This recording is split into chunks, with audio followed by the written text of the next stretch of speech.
शुरू करते हैं बच्चों क्लास 10 सर्कल वृत्त का भैया एक्सरसाइज 10.2 है ना, उसका तीसरा पार्ट देखने जा रहे हैं। क्वेश्चन नंबर 10 से स्टार्ट होगा। 1 से लेके 9 तक के सवाल जो है मैंने आई बटन में डाल दिए हैं, पार्ट 1 और पार्ट 2 में जाकर देख लेना बच्चों, ठीक है। चलो शुरू करते हैं भैया। सवाल यह है कि सिद्ध कीजिए किसी बाह्य बिंदु से किसी वृत्त पर खींची गई स्पर्श रेखाओं के बीच का कोण स्पर्श बिंदुओं को मिलाने वाले रेखाखंड द्वारा केंद्र पर अंतरित कोण का संपूरक होता है। सबसे पहली बात तो यह है कि संपूरक कोण ऐसे कोण होते हैं जिनको जोड़ने पर 180 डिग्री आता है ना, समझ में आई बात। संपूरक कोण ऐसे कोण जिनको जोड़ने पर 180 डिग्री आए, सप्लीमेंट्री एंगल कहलाते हैं, संपूरक कोण कहलाते हैं। तो सबसे पहले हमने क्या करा, एक सर्कल को बनाया, ठीक है। क्या कर रहे हैं बेटा, एक सर्कल को ड्रॉ कर लेते हैं। चलो ये एक सर्कल बन गया अपना, है ना। अब ध्यान से देखो, सिद्ध कीजिए किसी वृत्त के बाह्य बिंदु P से, P मतलब एक बिंदु ले लेते हैं हम लोग P, ठीक है, एक बिंदु बना लेते हैं। ये हमने बिंदु बना लिया एक P। इस वृत्त पर खींची गई स्पर्श रेखा, वृत्त के ऊपर हम लोग एक स्पर्श रेखा खींच देते हैं। बताओ, ये मैंने यहाँ से लेके यहाँ तक ये एक स्पर्श रेखा खींच ली, एक टेंजेंट खींच लिया। इसी तरीके से है ना, एक और टेंजेंट हमने खींच लिया। अच्छा भैया रुको जरा सा, ठीक है, 1 मिनट रुको, कुछ गड़बड़ हो गई है। अब ठीक, अरे क्या बात है, क्या बात है, तनिक परेशानी हो रही है का, ये आया, अब ठीक है ना, हो जाता है, टेक्निकल प्रॉब्लम चलती रहती है ना। तो देखो ये दोनों हमने यहाँ पर जो है टेंजेंट खींच लिए हैं, 2 स्पर्श रेखा खींच ली है, ठीक है सर, बढ़िया, कोई दिक्कत वाली बात नहीं है। इस वृत्त का जो केंद्र है वो होगा यहाँ पर, ओ नाम दे देते हैं इसको। सवाल में क्या बोला ध्यान से सुनना, सवाल को बहुत ध्यान से पढ़ा करो आप लोग। आप सवाल को बहुत अच्छे से पढ़ोगे, आपको कोई तकलीफ नहीं आएगी। सिद्ध कीजिए किसी वृत्त के बाह्य बिंदु, ये बाह्य बिंदु ये रहा, से वृत्त पर खींची गई स्पर्श रेखाओं, ये वृत्त पर खींची गई स्पर्श रेखाओं के बीच का कोण, क्या बोला, के बीच का कोण, ये रहा बीच का कोण, है ना। स्पर्श बिंदुओं को मिलाने वाले रेखाखंड, ये रहा स्पर्श बिंदु, इनको मिलाने वाले रेखाखंड, ठीक है, ऐसा। तो देखो स्पर्श बिंदु को मिलाने वाला रेखाखंड बना के दिखाते हैं आपको, 1 सेकंड रुको। रेखाखंड द्वारा केंद्र पर अंतरित कोण का संपूरक होता है। तो ये यहां से इसको इससे मिलाया, ऐसे ही फिर हमने यहां से इसको इससे मिलाया, ऐसा।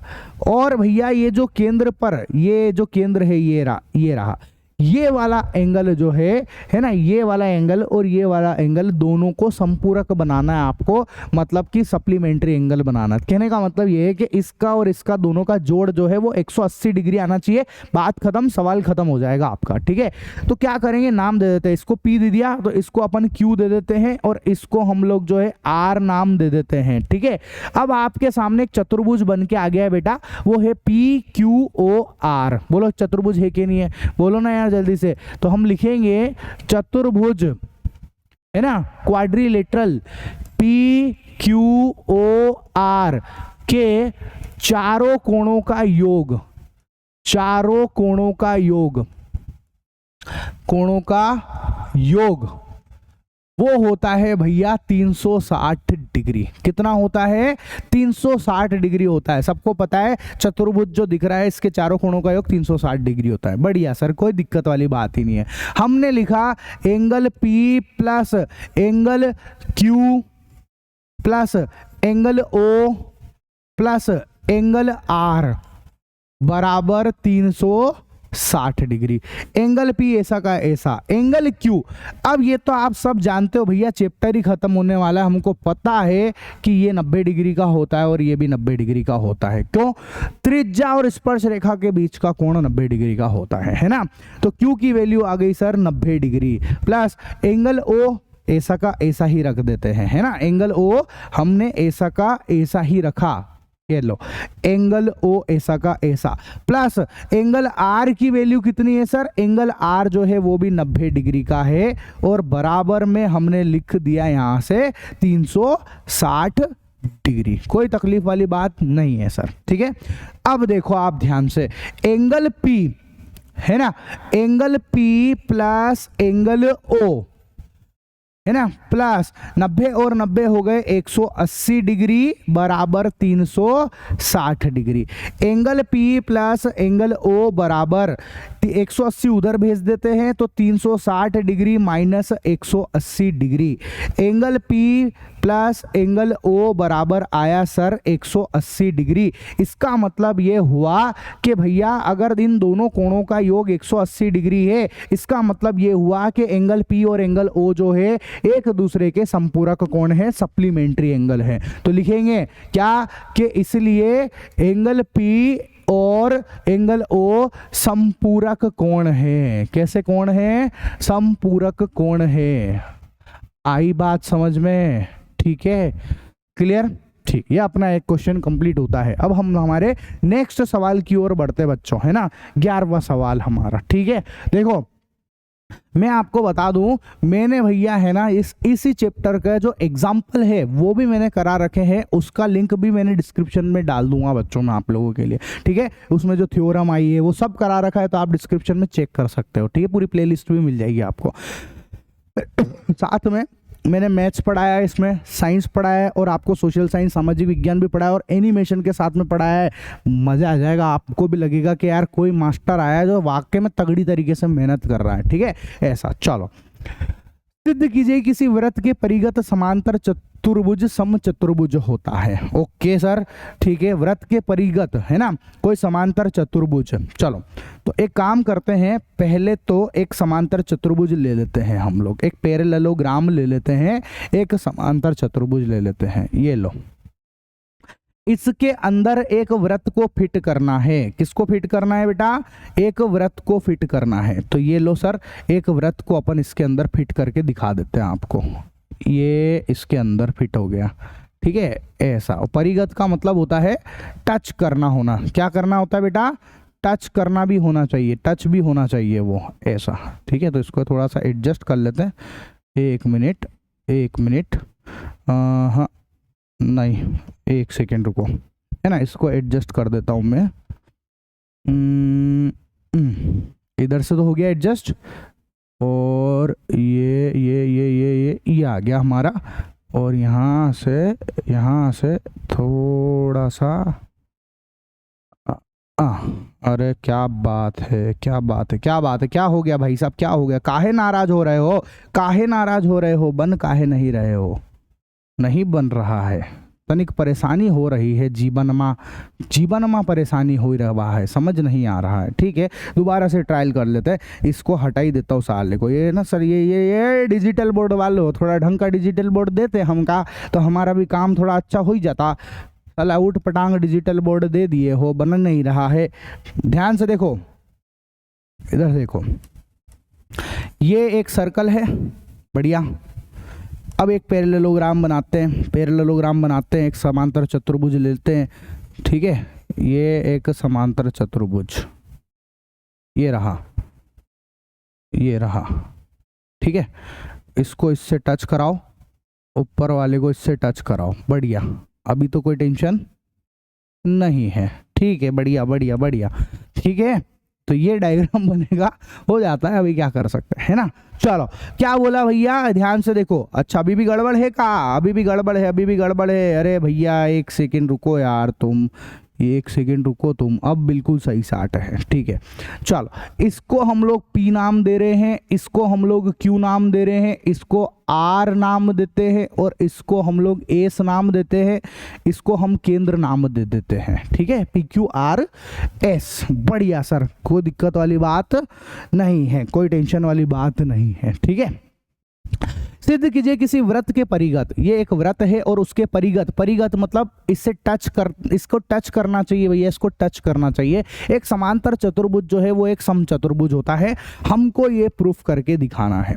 अब समचतुर्भुज की खासियत ये होती है कि उसकी चारों भुजाएं बराबर होती है, मतलब PQ, QR, RS और SP, ये चारों भुजाएं बराबर करनी है। अगर हम लोग इसमें चारों भुजाएं बराबर कर देंगे तो हम बोल देंगे कि भैया ये जो चतुर्भुज, समांतर चतुर्भुज है, ये समचतुर्भुज बन जाएगा। मतलब हमारा मोरल ऑफ द स्टोरी, हमको करना क्या है? हमको करना ये है भैया कि हमको जो है इसकी चारों भुजाएं बराबर करके लानी है, कैसे भी करके।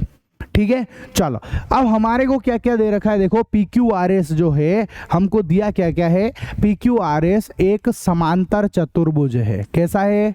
एक समांतर चतुर्भुज है ना, एक समांतर चतुर्भुज है। इसलिए ध्यान से सुनना मेरी बात, इसलिए हमको पता है भैया कि एक समांतर चतुर्भुज में PQ जो है वो बराबर होता है सर RS के, ये एक बात।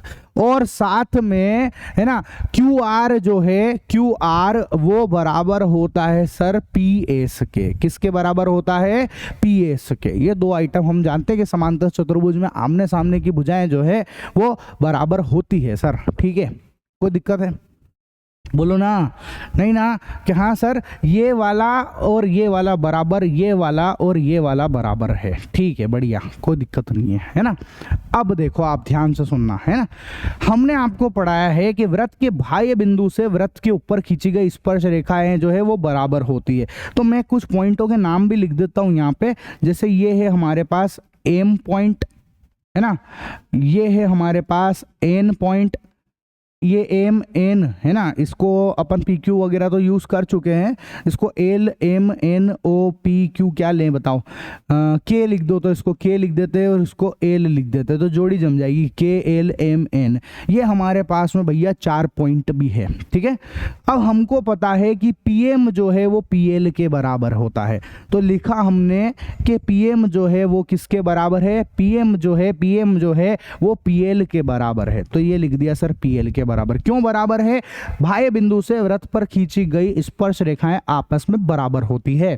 ठीक है, तो लिख दिया भैया कि PM जो है वो PL के बराबर। ये एक बात। दूसरी बात, QM जो है QN के बराबर होता है।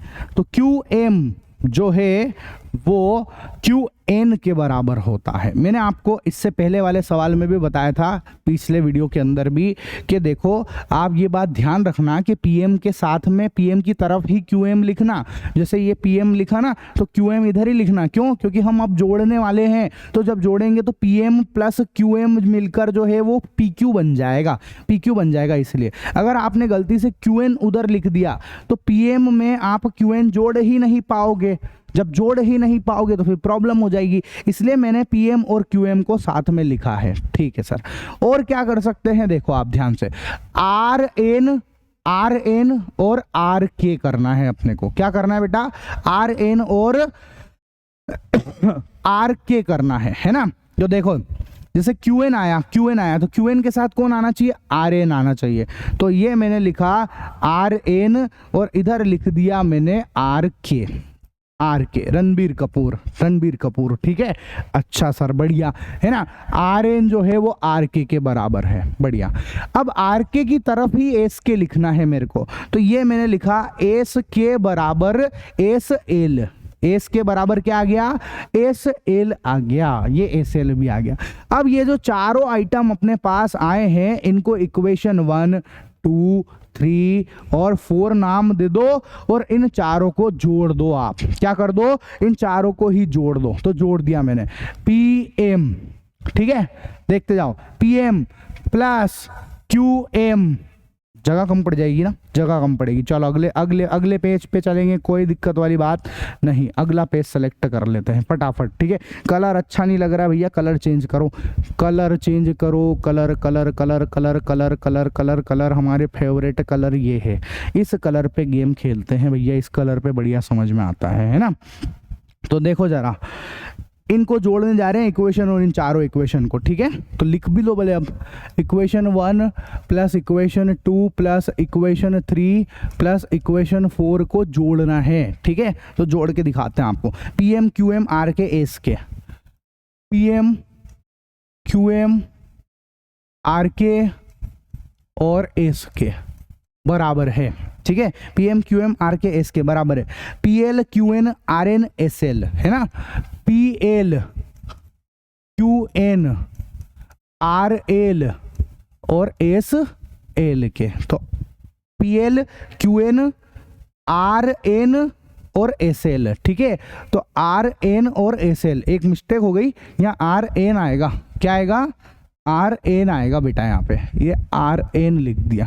ठीक है, चलो पीएम प्लस क्यूएम कितना, देखो जरा, पीएम प्लस क्यूएम कितना, सर ये तो पीक्यू है सर, ये लिख दो पीक्यू, प्लस आर के प्लस एस के कितना, तो देखो आप आर के प्लस एस के कितना, सर ये तो आर एस है सर, तो इसको लिख दो आप आर एस बराबर, ठीक है। पीएल और एसएल को देखो आप, पीएल प्लस एसएल, तो देखो पीएल प्लस एसएल कितना, सर ये तो पीएस बन गया सर, तो ये हो गया पीएस, प्लस इन दोनों को देखो आप, क्यूएन और आरएन को देखो, क्यूएन और आरएन कितना सर, ये क्यूआर है सर, क्या है ये क्यूआर है, ये लिख दिया हमने क्यूआर। अब ध्यान से सुनना, ठीक है, हमारे पास में पी क्यू बराबर आर एस है और क्यू आर बराबर पी एस है, ठीक है। तो देखो मैंने क्या करा, पी क्यू को तो पी क्यू ही लिखा, आर एस को मैंने लिख दिया पी क्यू, ठीक है। कैसे पता, आर एस की वैल्यू पी क्यू कहाँ से आ रही है, यहाँ से, आर एस की वैल्यू पी क्यू लिख दी, ठीक है। चलो पी एस मैंने पी एस ही लिखा, प्लस क्यू आर को देखो आप, क्यू आर की जगह पर, इस क्यू आर की जगह पर मैं पी एस लिख सकता हूं, तो ये मैंने लिख दिया पी एस। पी क्यू और पी क्यू हो गए सर 2 पी क्यू बराबर पी एस और पी एस हो गए सर 2 पी एस, 2 से 2 कट गया, यहाँ पर पी क्यू बराबर आ गया सर पी एस, ठीक है। ये 2 से 2 काटा और पी क्यू बराबर हमने कर दिया पी एस। पी क्यू जो है वो पी एस के बराबर है, मतलब कि ये जो पी क्यू है, ये पी क्यू है, ये इस पी एस के बराबर है। अच्छा हो गया काम, अब तो आप समझो, पी क्यू आर एस के बराबर है और यही पी क्यू इस पी एस के भी बराबर है, इसका मतलब ये चारों ही आपस में बराबर है। मेरी बात समझो, देखो समझो, पी क्यू आर एस के बराबर और P Q S L S P के बराबर, इसका मतलब 1 2 और ये 3 तो बराबर हो गए। अब आप बताओ, इसके बराबर ये हुआ ना, सामने वाला ये भी हुआ, इसका मतलब ये चारों ही बराबर है। अगर चारों ही बराबर है तो हम लिखेंगे, क्या लिखेंगे भैया, कि देखो क्या क्या नाम है, पी क्यू बराबर क्यू आर बराबर आर एस बराबर एस पी, ठीक है। तो P Q Q R S और एस पी बराबर है। अगर चारों भुजाएं बराबर होती है तो हम लिखेंगे, चारों, यहाँ चारों भुजाएं बराबर हो गई तो हम लिखेंगे यह समचतुर्भुज है। क्या है बेटा, समचतुर्भुज है। यह कौन है, एक रोम्बस है, एक समचतुर्भुज है, ठीक है। तो ये हमारा एक और क्वेश्चन कंप्लीट होता है। इसके बाद अब आता है हमारा क्वेश्चन नंबर 12। मैं आपको बता दूं, ये सबसे बड़ा सवाल है इस चैप्टर का, और ऐसा सवाल एकाएक पूछा ही नहीं जाता है गवर्नमेंट में, है ना। एग्जाम के अंदर बिल्कुल नहीं पूछेंगे भैया ये सब चीजें, ठीक है, बकवास है। पर अगर आपको चाहिए कि नहीं सर हमको तो 12वां सवाल बता दो, तो आप मेरे को कमेंट करके बता देना, मैं आपके लिए इसके ऊपर एक अलग ही वीडियो बना दूंगा। ये अपने आप में 10-15 मिनट 15 मिनट खा जाएगा, इतने बड़े सवाल नहीं पूछे जाते हैं। मैं तो आपको डायरेक्ट ही बोल देता हूँ ये बात, ठीक है। ऐसा आपको लगता है तो कमेंट में लिख देना, बना दूंगा इसके ऊपर भी वीडियो, ठीक है। अच्छा, अब आता है हमारा क्वेश्चन नंबर 13। सिद्ध कीजिए कि वृत्त के परिगत बनी चतुर्भुज की आमने सामने की भुजाएं केंद्र पर समपूरक कोण अंतरित करती है ना। तो देखो सवाल ध्यान से समझना, क्या बोला भैया कि एक वृत्त है ना, एक वृत्त है, वृत्त बनाओ भैया। सबसे पहले तो एक वृत्त बनाते हैं, ये एक वृत्त है, ठीक है, ये एक वृत्त है, थोड़ा बड़ा बना देते तो अच्छे से समझ में आएगा। ये एक वृत्त है, वृत्त के परिगत बनी एक चतुर्भुज, एक चतुर्भुज है ना, चतुर्भुज बनाओ भाई साहब, एक चतुर्भुज बनाते हैं अपन, ठीक है। ये रहा, इस वृत्त के परिगत बनी एक चतुर्भुज। तो देखो एक चतुर्भुज बनाने जा रहे हैं, ये इसके टच कर दिया परिगत के लिए, है ना, ये इधर से ऊपर, एक सेकंड, ये इधर से आया और ये बिल्कुल सही साथ टच हो गया है, ठीक है। नाम भी रख दो आप इनका, इसका ए रखो, इसका बी रखो, इसका सी रखो और इसका डी रखो, ठीक है। जहां पर ये टच कर रही है उन जगहों के भी आप नाम रख दो, जैसे इसका मैंने रख दिया पी, इसका क्यू रख दिया, इसका आर रख दिया और इसका एस रख दिया, ठीक है। क्वेश्चन क्या है, सिद्ध कीजिए वृत्त के परिगत, तो ये वृत्त के परिगत, परिगत मतलब बाहर से टच करने वाला, बनी चतुर्भुज के आमने सामने की भुजाएं केंद्र पर संपूरक कोण अंतरित करती है। आमने सामने की भुजाएं, आमने सामने की भुजाएं, जैसे ये एक भुजा ए बी है और एक भुजा सी डी है, ये दोनों मिलकर जो सेंटर है हमारा, जो केंद्र है हमारा, उसके ऊपर भैया संपूरक कोण बना रहे हैं। इन ये दोनों मिलकर क्या बना रहे बेटा, संपूरक कोण बना रहे हैं। मतलब की बात समझना, यहां से ये वाली भुजा ये वाली भुजा एरी, मैं दूसरे कलर से बनाता हूँ, ताकि कंफ्यूजन नहीं होएगा। ठीक है, एक सेकंड रुको, 1 मिनट, इसको हटाते हैं, कोई सा दूसरा कलर ले लेते हैं, है ना, जैसे ये वाला कलर ले लेते हैं। ये यहां से लेके यहां एक खींचा, उसके बाद ठीक है, ये मैंने यहां से एक और इससे मिलाया, मिल गया। भुजा ए बी ने इस केंद्र के ऊपर एक कोण बनाया है, ये रहा वो कोण, दिखा आपको ये कोण, इस कोण की बात कर रहा हूं मैं, है ना। देखो कौन से कोण की बात कर रहे हैं, बेटा, इस वाले कोण की बात कर रहे हैं ये। और क्या बोला, ध्यान से सुनना, और क्या बोला, ठीक है। ये सी इधर से एक और मिलाओ, सेम टू सेम, इस तरफ से भी आप इसको मिला दो, तो ये जो सीडी भुजा है, इस सीडी भुजा ने भी यहां पर एक कोण बनाया है, ये बनाया। हमको प्रूफ ये करना है कि ये वाला कोण और ये वाला जो कोण है, इन दोनों का जोड़ जो है वो 180 डिग्री आता हो, संपूरक आता हो। क्या आता हो बेटा, संपूरक, मतलब इन दोनों का जोड़ जो है हमको 180 डिग्री लाना है। ये हमारा कार्य है भैया, ये हमको काम, ये वाला गेम खेलना है। तो क्वेश्चन समझ में आ गया, ना, ठीक है सर। चलो अब मैं आपको समझा तो चुका हूं, अब मैं थोड़ी सी इन चीजों को साफ कर देता हूं ताकि मेरे को और डायग्राम को जो है अच्छे से समझाने में कोई दिक्कत नहीं हो, है ना। तो देखना, ध्यान से देखते जाना बेटा, ठीक है। मैंने क्या करा, एक तो मैं अलग कलर ले लेता हूं कोई सा, ठीक, एक अलग कलर ले लेते हैं हम लोग, जिससे हमारे को थोड़ा ठीक रहेगा, है ना। देखो यहां से मैंने एक लाइन इससे इसको मिला दी, और देखते जाओ आप, ठीक है। अब देखो, चलो बढ़िया, देखो यहां से लेकर एक लाइन आप, अरे बैक करो, इसको सेलेक्ट कर लेते हैं, और ये लो एक लाइन और अपन यहां से इसको इससे मिला देते हैं, ठीक है सर। चलो बढ़िया, कोई दिक्कत वाली बात नहीं है ना। ये लो, इसको थोड़ा सा इधर खसका दो आप, ठीक है। अब देखो, आप ध्यान से देखना, ये वाला एंगल मैं ना नाम लिख देता हूं आपके लिए यहां पर, ठीक है, देखते जाना आप। ये वाला एंगल, जैसे इसका मैंने 1 नाम रख दिया, और ये हो गया एक और एंगल 2, फिर ये एक और एंगल आ गया 3, फिर ये एक और एंगल आ गया 4, फिर ये एक और एंगल बन गया 5, फिर ये एक और एंगल बन गया 6, फिर ये एक और एंगल बन गया 7, फिर ये एक और एंगल बन गया 8। तो ये हमारे पास में ऐसे 8 एंगल हो गए हैं, ठीक है।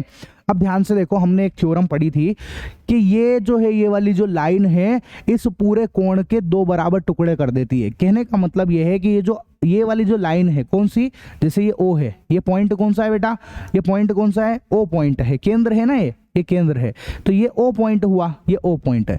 तो ये जो OD रेखा है, वो भैया इन दोनों कोण को बराबर टुकड़ों में तोड़ती है। इसका मतलब कोण 1 और कोण 2 बराबर होता है, ठीक है। तो ये लिखना स्टार्ट करा मैंने, सारी बात है कि कोण 1 जो है कोण 2 के बराबर है। तो सर इस हिसाब से तो फिर OC जो है वो भी 3 और 4 को बराबर करेगी, बिल्कुल करेगी। कोण 3 जो है वो भी कोण 4 के बराबर। फिर सर कोण 5 और कोण 6 भी बराबर होंगे, बिल्कुल होंगे सर, कोण 5 और कोण 6 भी बराबर होंगे। फिर सर इस हिसाब से तो 7 और 8 भी बराबर होंगे, बिल्कुल होंगे, कोण 7 और कोण 8 भी बराबर होंगे, है ना, 7 और 8 भी बराबर होंगे। इतने तक हमारी गाड़ी पहुंच गई, ठीक है। अब सुनो, अब देखो आप 1 2 3 4 5 6 7 8 इन सबको जोड़ दोगे तो पूरा एक चक्रा बन जाएगा, है ना। तो हमने जोड़ना स्टार्ट करा। देखो आप, angle 1 plus angle 2 plus angle 3 plus angle 4 plus 5 6 7 8, ये सब मिलाकर हो गए 360 डिग्री के। पूरा एक चक्रा जो होता है वो 360 डिग्री का होता है। ठीक है सर, कोई दिक्कत वाली बात ही नहीं है। मेरे को मतलब किससे है, इस वाली जगह से। मैंने आपको बताया था ये दोनों मिलकर है ना, ये 2 और 3 एंगल 2 और 3 से मतलब है, और एंगल 6 और 7 से मतलब है, क्योंकि ये वाले कोण से, ये वाले कोण से और ये वाले कोण से मतलब है, क्योंकि इन दोनों का जोड़ ही मेरे को 180 डिग्री लाना है। शुरू में ही बोल चुका हूं मैं आपको। मतलब मेरे को 2 3 को रखना है और 6 7 को रखना है और बाकी की सब चीजों को हटा देना है यहाँ से, है ना। तो अब देखो मैं क्या कर रहा हूँ, 2 3 और 6 7 को रखना है। तो देखो एंगल 1 को तो नहीं रखना, तो 1 की जगह मैंने लिख दिया 2, प्लस 2 को तो रखना है मेरे को, 3 को भी रखना है, 4 को नहीं रखना। 4 किसके बराबर है, 3 के बराबर है, तो लिख दो 3, प्लस उसके बाद देखो 5 को नहीं रखना। 5 किसके बराबर है, 6 के बराबर है, तो 6 लिख दो। 6 को तो रखना है, 7 को रखना है, देखो 7 आ रहा है यहाँ पर, 7 आ रहा है, 7 को रखना है। 8 को नहीं रखना है, 8 किसके बराबर है, 7 के बराबर है, तो 7 रख दो, बराबर 360 डिग्री। क्या किया, बहुत सिंपल सा काम है। मैंने आपको बताया कि मेरे को भैया यहाँ से लेके यहाँ तक का ये है ना, प्लस यहाँ से लेके यहाँ तक का ये, इन दोनों का, किन दोनों का, इन दोनों का जोड़ जो है, इन दोनों का जोड़ जो है वो 180 डिग्री लाना है। तो इसमें कौन कौन आ रहा है, 2 आ रहा है, 3 आ रहा है, 6 आ रहा है और 7 आ रहा है। बस मैं इनको ही अपने पास रखूंगा और बाकी की सब चीज़ों को हटा दूंगा। इसलिए मैंने जो है यहाँ से 2 को रख लिया। जैसे कोण 1 था तो 1 किसके बराबर था, 2 के बराबर, तो 1 की जगह पर मैंने 2 लिख दिया। 2 ऐसा का ऐसा, 3 ऐसा का ऐसा, 4 नहीं लेना है मेरे को, 4 की जगह 3 कर दिया और इस तरीके से वैल्यू हटा दी मैंने। ठीक है, अब आप देखो एंगल 2 और एंगल 2 कितना हो गया, 2 एंगल 2, प्लस एंगल 3 और एंगल 3 कितना हो गया, 2 angle 3, plus 2 angle 6 plus 2 angle 7 और बराबर आ गया सर 360 डिग्री। 2 सब में है इसलिए 2 कॉमन लेंगे, तो angle 2 plus angle 3 plus angle 6 plus angle 7 बराबर 360 डिग्री। बढ़िया सर, कोई दिक्कत वाली बात नहीं। 2 को टपका दो नीचे, है ना।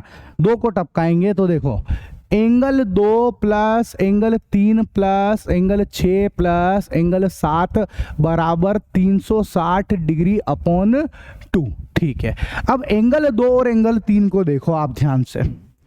एंगल 2 और एंगल 3 को आप क्या लिख सकते हो, एंगल 2 और एंगल 3 को क्या लिख सकते हो, DOC लिख सकते हो, क्या लिख सकते हो, हाँ सर। तो इसको मैंने लिखा एंगल DOC प्लस एंगल 6 और एंगल 7 को आप क्या लिख सकते हो, तो देखना ध्यान से, 6 और 7 को आप क्या लिख सकते हो, AOB।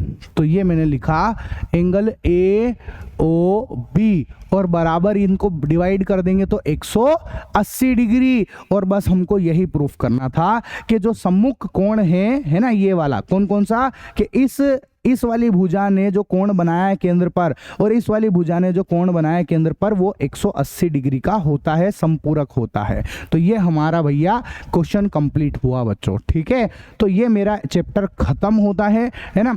आपको मेरा वीडियो पसंद आया हो तो चैनल को सब्सक्राइब कर लेना, शेयर भी कर लेना बच्चों, और मेरे को इंस्टाग्राम पर जाकर फॉलो भी कर लेना। मिलते हैं हम लोग हमारी नेक्स्ट चैप्टर की नेक्स्ट एक्सरसाइज के साथ, तब तक के लिए टाटा बाय बाय।